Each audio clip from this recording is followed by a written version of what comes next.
அனைவருக்கும் வணக்கம். இனிய சுதந்திர தின நல்வாழ்த்துக்கள். இன்னைக்கு எங்க தோட்டத்துல வந்து பாத்தீங்கன்னா ஒரு குருவி வந்து அழகா கூடு கட்டியிருக்கு.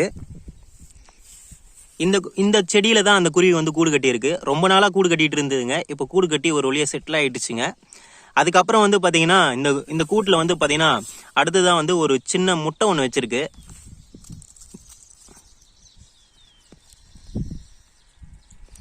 ஒரே ஒரு முட்டை தான் இருக்கு இந்த குருவியோட முட்டை.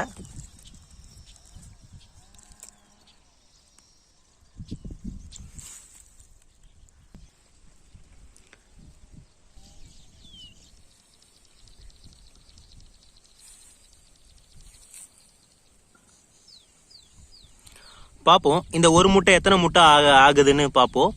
ஆல்மோஸ்ட் ஒரு 2ல இருந்து 3 முட்டை இல்லை சில டைம்ல 4 முட்டை வைக்கிற வரைக்கும் வாய்ப்பு இருக்கு.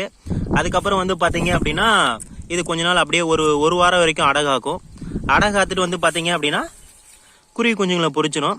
அந்த குருவி குஞ்சுங்க ஒரு வாரம் வரைக்கும் கூட்டுக்குள்ளேயே இருக்கும். அதுக்கப்புறம் தான் கொஞ்சம் கொஞ்சமா வளர்ந்து இறை தேடி அதுக்கப்புறம் வந்து என்ன பண்ணும் அப்படின்னு பாத்தீங்க அப்படின்னா அது மறுபடியும் பறக்க ஆரம்பிச்சு அதோட தன்னைத்தானே வந்து என்ன பண்ணிக்கணும் சாப்பிட பழகிக்கும். பூச்சிங்களை எல்லாத்தையும் எடுத்து சாப்பிட்றதுக்கு பழகிக்கும். இதில் ஒரு என்ன சேலஞ்சிங்கான விஷயம் அப்படின்னு பார்த்தீங்கன்னா இந்த பறவைங்க அது வரைக்கும் வந்து பார்த்தீங்கன்னா அந்த முட்டையை பாதுகாக்கணும். யார்கிட்ட இருந்து பார்த்தீங்கன்னா இங்கே நிறைய காக்கங்க இருக்குது. அப்படியே பார்த்தீங்கன்னா நிறைய காக்கா சுற்றிக்கிட்டே கிடக்கும் இங்கே வந்து. அப்படி இருக்கும்போது என்ன பண்ணணும் அப்படின்னா எல்லா காக்காவுமே வந்து இதை டார்கெட் பண்ணும். இந்த மாதிரி நிறைய செடிகள் இங்கே மல்லிப்பூ தோட்ட செடிகள் இருக்குது இல்லையா, அதில் காக்கங்கள் அப்படியே சர்ச் பண்ணிகிட்டே இருக்கும். இப்போ உங்களுக்கு பார்த்தீங்கன்னா கூட தெரியும் அங்கங்கே ஒரு சில காக்கங்கள் இங்கே இருக்கிறதா கூட நம்ம பார்க்கலாம். அப்படி என்ன பண்ணிட்டோம்னா இந்த முட்டை எப்படா இந்த குருவிங்க எங்கெங்கெல்லாம் உட்காருது அப்படியே அதை ஃபிக்ஸ் பண்ணிட்டு அந்தந்த இடத்துல வந்து அப்படியே காக்காங்க பறந்து சர்ச் பண்ணும்போது ஏதாவது மாட்டிக்கிச்சுன்னா அந்த முட்டையை காக்காங்க சாப்பிட்டு போயிடும். மற்றபடி பாம்பு அதெல்லாம் வந்து சாப்பிட்றதுக்கு வாய்ப்பு இல்லை.